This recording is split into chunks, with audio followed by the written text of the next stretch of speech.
Welcome to the Gym Show with your host, Jim. All right, I am feeling a lot better today.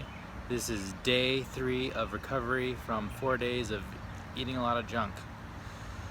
And I think one of the major problems, and I kind of discussed this yesterday with the eating, was that I was eating so often that my body had no chance at all to do any real detox work, which I think is what most people do most of the time. I think 3 meals a day is far too often to be eating in reality, because your body never gets a chance to relax. So you just store whatever toxins that are in your food, and all cooked food has some amount of toxicity in it from the cooking process.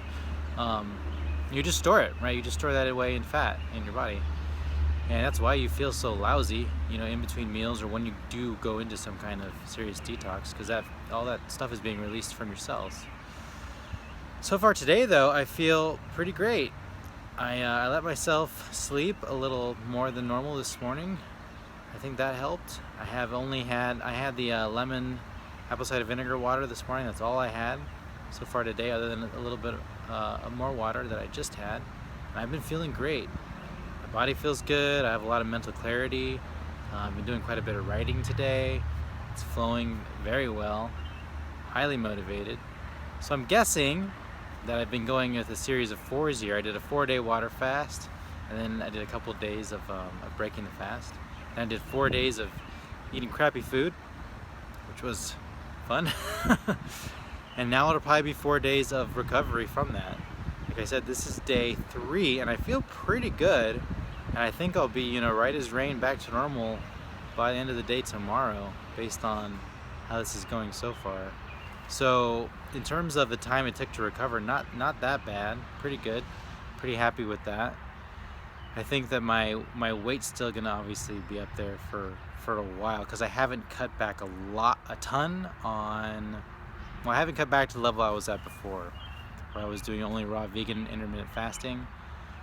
Even last night I had a pretty sizable dinner of some very spicy Thai food, which was fantastic, very nice.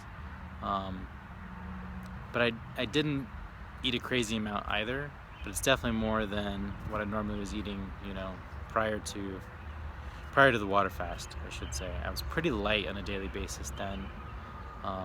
So I imagine my weight will decrease rather slowly over time. I don't think I'm going to jump right back into raw veganism right away, because I'm doing a lot of fermented foods as part of the whole, what Ali and I like to call the butt biome. the microbiome, the gut biome stuff. We just call it butt biome because it's funny. Anyway, I'm sure that's not funny for anyone else. It's an inside joke. But yeah, so we're working on that. So cooked food is definitely in there. Fermented food is in there, part of that.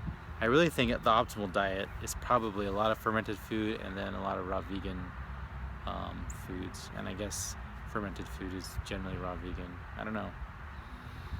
Probably. But more on that side, right? More of the fermented foods that have a lot of active bacteria in them, as opposed to, and raw foods are active too. They still have alive, living organisms going on with them, which is the whole reason they're so good for you. Part of it. So now I'm rambling. Awesome. Anyway, I'm feeling really good. That's the main idea behind this post. I think I'll be good to go tomorrow. Definitely think that the diet it makes a huge difference, and you really can't work out, you can't do anything else to overcome a crappy diet, right? I mean, that's the big thing that I've learned over the course of all these diet experiments is there's just nothing else you can do. There's no replacement for what you eat, right? It goes in your body. Your body's got to deal with it.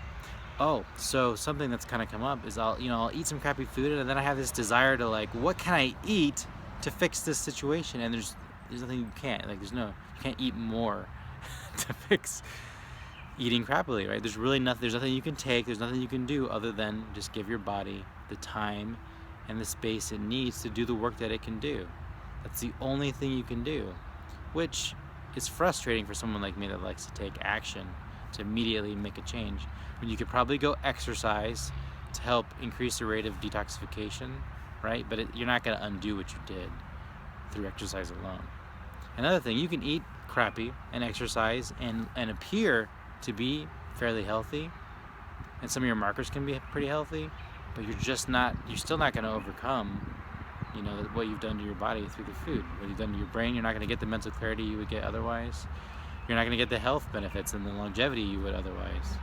You know, even if you work out and even if you appear and look healthy and you still feel pretty good, you're not going to be there.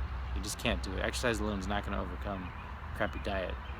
And I know that's hard for people to hear, especially people that are really into working out and really enjoy maybe eating a lot of cooked animal products, for example.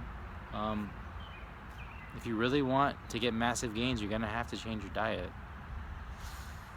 I know, it sucks, but that's the reality, I think. Pretty sure. So anyway, enough rambling for today. I'm feeling a lot better. Things are good. Things are looking up. Excited for tomorrow. Be back at full power, I think. So see you then.